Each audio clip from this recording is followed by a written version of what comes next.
2024 के अंदर पाकिस्तान की खारजा और दिफाई पॉलिसी के मामलात पाकिस्तान के ऊपर हावी भी हो सकते हैं और पाकिस्तान उन मामलात पर हावी होकर दुनिया में अपना मज़ीद नाम भी कमा सकता है। खारजा पॉलिसी के अमूर के ऊपर आज हमने प्रोग्राम मुरतब किया है। 2023 पाकिस्तान का एक बड़ा हैपनिंग किस्म का साल था खारजा पॉलिसी के हवाले से। इसमें सियासी स्कैंडल्स भी गुडमुड हो गए। इसके अंदर हमने IMF से जो प्रोग्राम लेना था उसके अंदर सफारतकारी भी हमारी बीच में आ गई, बीच में आर्मी चीफ के दौरे भी रहे, हमारे फॉरेन मिनिस्टर्स चेंज होते रहे, हुकूमतों में तब्दीली आती रही।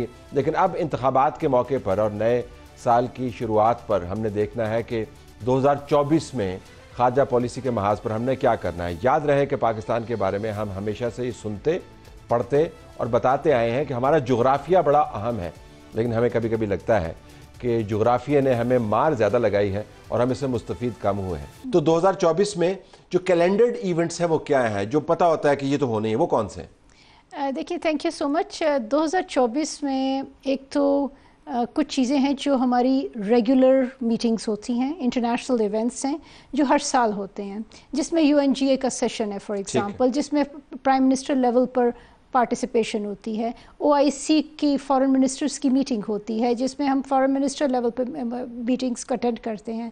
इसके अलावा हमारी और भी इम्पॉर्टेंट मीटिंग्स हैं। फॉर एग्जांपल डावोस में WEF का इवेंट है, उस पर पार्टिसिपेशन होती है।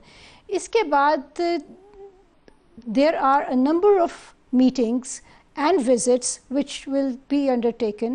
ये होंगी पाकिस्तान से बाहर भी होंगे, हमारे फॉरेन मिनिस्टर्स के दौरे होंगे, फॉरेन मिनिस्टर के दौरे भी होंगे, प्राइम मिनिस्टर भी बाहर जाएंगे। तरजीहात आपकी क्या है फॉरेन पॉलिसी के जाविये से अगर आप देखें 2024 के अंदर? Is there any specific area that you as representative of the foreign office would like to focus on, या बड़ा ब्रॉड रेंज है जो 2023 में भी था? मैं देख रहा था जो आपकी फॉरेन ऑफिस की इंगेजमेंट्स हैं, जो आपकी स्टेटमेंट्स हैं, जो Q&A सेशन है, उसमें तकरीबन 60 से 64% जो है वो अफगानिस्तान रिलेटेड रहा है आखिरी 6 महीनों में।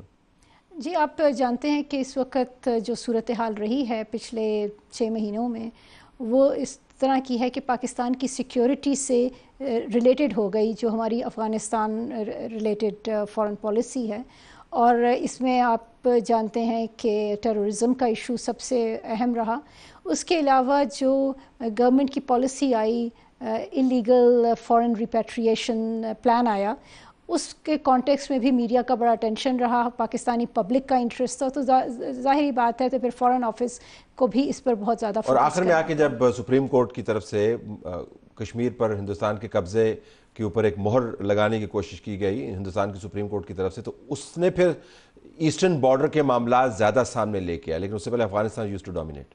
ये भी है, लेकिन उससे पहले भी आप जानते हैं कि ये जो इंडिया की सुप्रीम कोर्ट का जो डिसीजन आया, ये वैक्यूम में नहीं आया और ये it was months in making.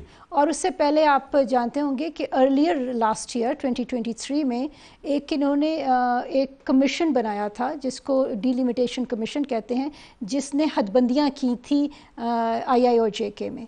उसी को आगे ये लोग बढ़ाते रहे हैं। There have been instances in IIOJ के जहाँ पर वो डेमोग्राफिक चेंजेस लाना चाह रहे हैं, तो उस पर पाकिस्तान फॉरेन ऑफिस ने फोकस किया। लेकिन definitely this was the landmark decision जिसकी वजह से पाकिस्तान ने दोबारा से रिवाइव किया और डिप्लोमेटिक एफर्ट्स। हमारे बराबर में तो जंगें भी हो रही हैं। जब यूक्रेन की जंग हुई तो ज़ाहिर पाकिस्तान के अंदर भी सियासी तौर पर उसका बड़ा हंगामा मचा के उस वक्त के वज़ीर आज़म को जाना चाहिए था, नहीं जाना चाहिए था, टाइमिंग क्या थी, उस तनाज़े से कतई नज़र तो यूक्रेन की जंग ने डोमिनेट किया। लेकिन अब जो गज़ा में बर्बरियत है उसके पेश नज़र यूक्रेन का मामला जो है बिल्कुल ही पसे पुश जाता हुआ नज़र आ रहा है। तो यू थिंक कि मिडल ईस्ट के जो मामलात हैं वो कम से कम आपके रडार पर तो रहेंगे, जो हमारा स्टैंड है उसको आप रिपीट करते रहेंगे, या आपके ख्याल में we should worry about it कि जंग एक्सपेंड कर सकती है क्या?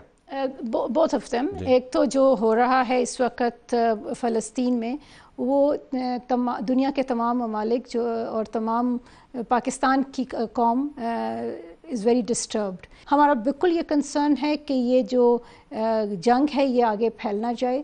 इज़राइल की तरफ से इस तरह की चीज़ें नज़र आ रही हैं कि they are expanding their operations, West Bank में हो रहे हैं। They have bombarded Lebanon and they have bombarded Syria. तो इस चीज़ से भी हम कंसर्न हैं। تو پاکستان کا ڈیفینیٹلی انٹرسٹ ہے کہ مڈل ایسٹ میں پیس ہو, یہ جو کانفلکٹ ہے یہ زیادہ نہ پھیلے. As far as Ukraine and Russia is concerned, یہ اس نے 2023 میں ہمیں بہت پری آکوپائڈ رکھا.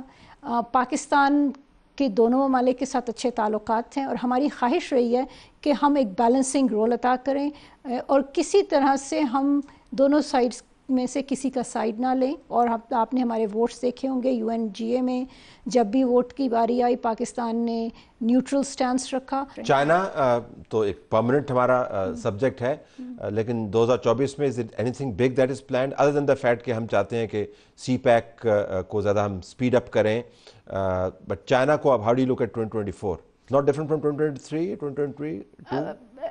چائنا کے ساتھ ریلیشن شپ ایسی ہے کہ جس میں you are always going forward, ٹھیک, اور ہماری خواہش بھی ہے اور ہمیں امید بھی ہے کہ یہ پہلے سے اور اس میں مومنٹم آئے گا ریلیشن شپ اور میں. اس کا پیمانہ کیا ہوگا, وزٹس ہوں گے اس کا پیمانہ, یا سی پیک کیسے پروگرس کرتا ہے وہ پیمانہ ہوگا ماپنے کے لیے کہ 2024 میں یہ ریلیشن شپ مزید آگے جا رہا ہے؟ جی بالکل, وزٹس بھی اور سی پیک بھی. سی پیک نے 2023 میں 10 سال مکمل کیے ہیں, اس میں بہت سارے اہم پروجیکٹس ہیں جن پہ کام اب دوبارہ سے ریوائیو ہو رہا ہے, اور ہماری اب second phase of CPEC میں جس طرح ہم جا رہے ہیں اس میں سارے پروجیکٹس پر دوبارہ سے فوکس ہے. 2024 what are you looking at؟ دیکھیں, کوئی ایشو جو ہے فارن پالیسی کا وہ سائلوں میں نہیں دیکھا جا سکتا, وہ کمپارٹمنٹس میں نہیں ڈیوائڈ کیا جا سکتا. پہلے تو آپ دیکھیں کہ اس وقت گلوبل انوائرمنٹ ہے کیا, یعنی کہ بین الاقوامی سطح پہ ہو کیا رہا ہے. تو اس وقت آپ کو جو نظر آ رہا ہے وہ یہ ہے کہ گلوبل ٹینشنز ہیں سپر پاورز کے درمیان, یعنی کہ چین اور امریکہ کے درمیان, اور جنگیں ہو رہی ہیں غازہ میں, یوکرین میں, اور جنرلی ایک انسٹیبل انوائرمنٹ ہے. اس کے علاوہ میرا خیال ہے 2024 بہت ہی اہم سال ہے اس حوالے سے کہ اس سال میں بہت سے الیکشنز ہیں.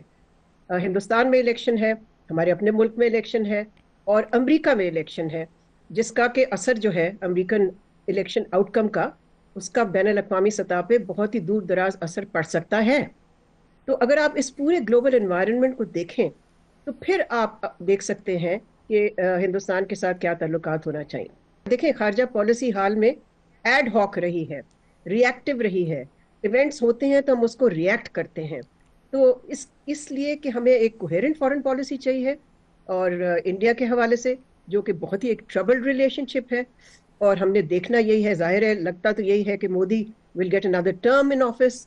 تو ان کے ساتھ کس قسم کے تعلقات ہو سکتے ہیں, اور خاص طور پہ کشمیر کے حوالے سے جو انہوں نے ایکشنز لیے ہیں کشمیر میں 2019 سے, اس سے تو ظاہر ہے وہ بات ہی نہیں کرنا چاہتے اب پاکستان سے کشمیر کے بارے میں. وہ کہتے ہیں جی ہم نے اپنے طور پہ حل کر لیا ہے. سو میں سمجھتی ہوں کہ it's be very challenging to deal with this trouble relationship with India, but we need to be sure کہ اس ریلیشن شپ کو ہم ٹینشنز کو ہم مینیج کر سکیں